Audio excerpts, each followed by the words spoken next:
안녕하십니까. 한국여성정책연구원 부연구위원 조영주입니다.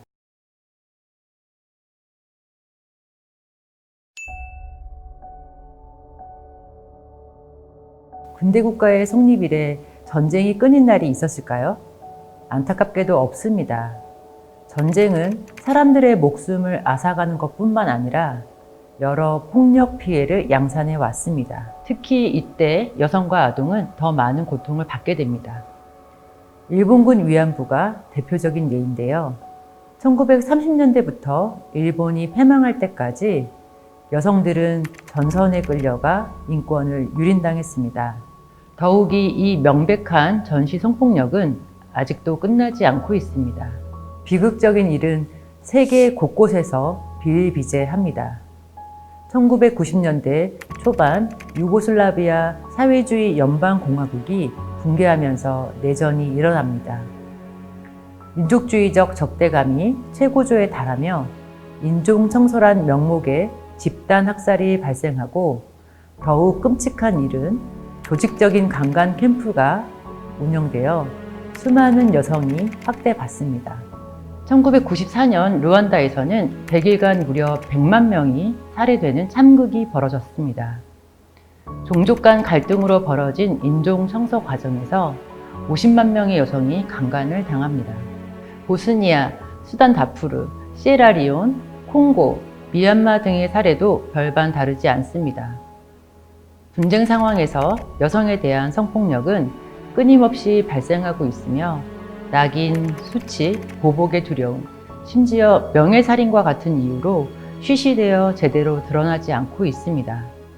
이처럼 여성은 남성과 다른 전쟁의 피해를 겪어왔습니다. 따라서 전쟁과 분쟁 상황에서 여성이나 아동과 같이 사회적 위치에 따라 다른 경험을 한다는 점에 주목하여 평화 만들기 과정에 여성과 사회적 약자의 목소리를 반영해야 합니다.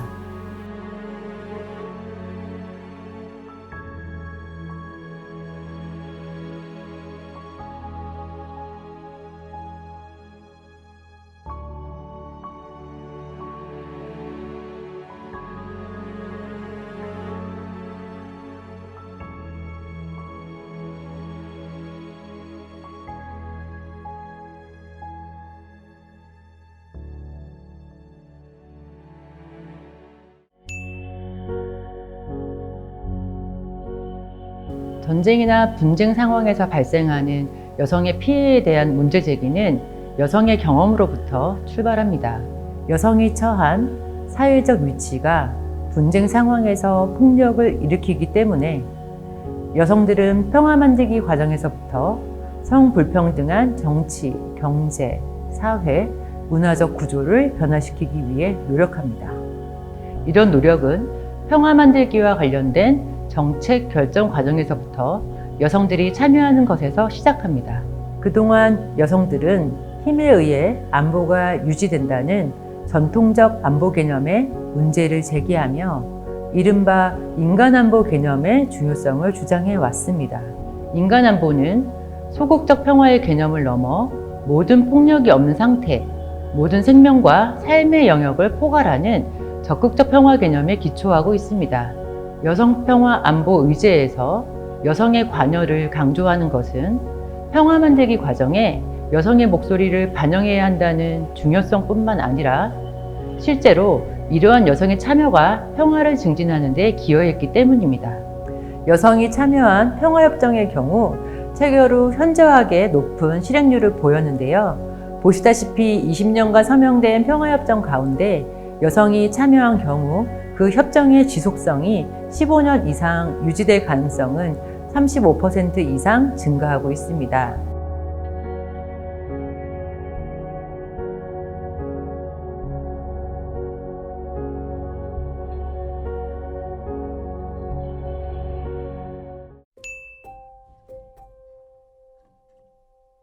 (1990년) 이후 분쟁 지역에서 대규모 강간이 발생한 이후 유엔과 국제사회는 해당 지역에서 일어나는 여성에 대한 폭력 문제에 주목했습니다.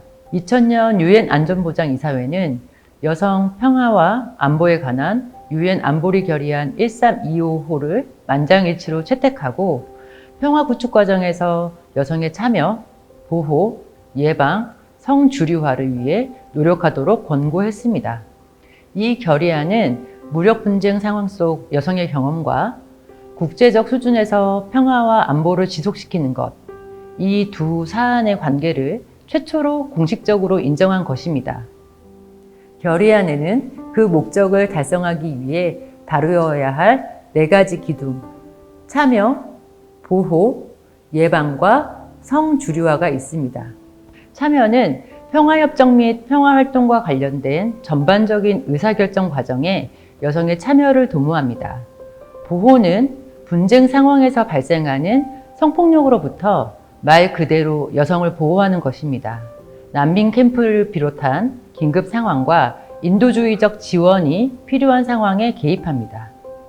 예방은 여성의 권리, 책임성의 향상 및 법적 제재 강화를 통해 여성에 대한 폭력을 예방한다는 것입니다.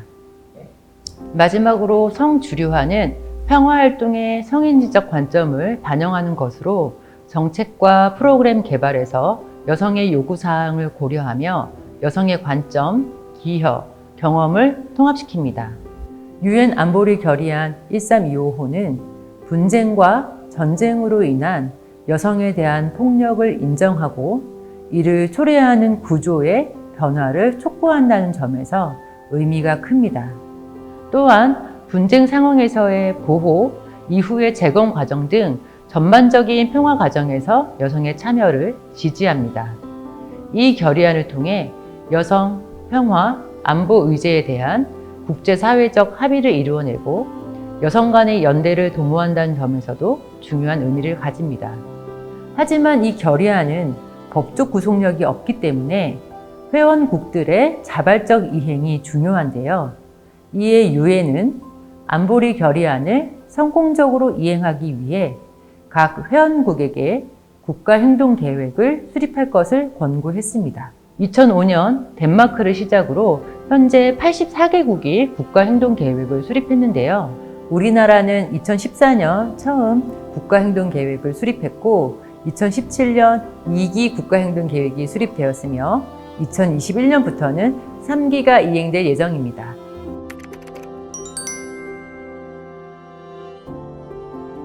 한국의 국가행동계획 수립에는 3가지 배경이 있습니다. 첫째는 우리나라가 세계 유일의 분단국이라는 것입니다.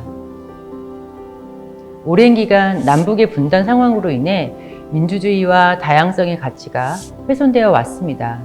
분쟁 당사국으로서 국가행동계획을 수립하는 것은 당연한 임무입니다. 둘째로 우리는 전쟁과 분단으로 인한 젠더 폭력 피해의 경험이 있습니다. 역사적으로 한반도에서는 여러 차례의 전쟁이 있었습니다. 식민지를 경험하면서 여성은 전쟁에 동원되었고 일본군 위안부와 같은 폭력도 경험했습니다. 분단으로 인해 이산가족, 기지촌 여성 등의 인권 문제도 양산되었고 군사주의 문화 확산으로 가부장적 남성성이 크게 강화되었습니다. 이에 통일, 외교, 안보 분야는 주로 남성의 활동 무대로 이 분야에 대한 여성의 참여도는 낮은 실정입니다. 마지막으로 한국전쟁 이후 국제개발협력의 수혜국이었던 한국은 이제는 공여국이 되었고 동시에 평화유지군 파견국으로서 위상을 차지하고 있습니다. 이러한 상황에 맞춰 여성, 평화, 안보 의제에 대한 관심과 적극적인 이행의 노력을 해나가야 할 필요가 있습니다.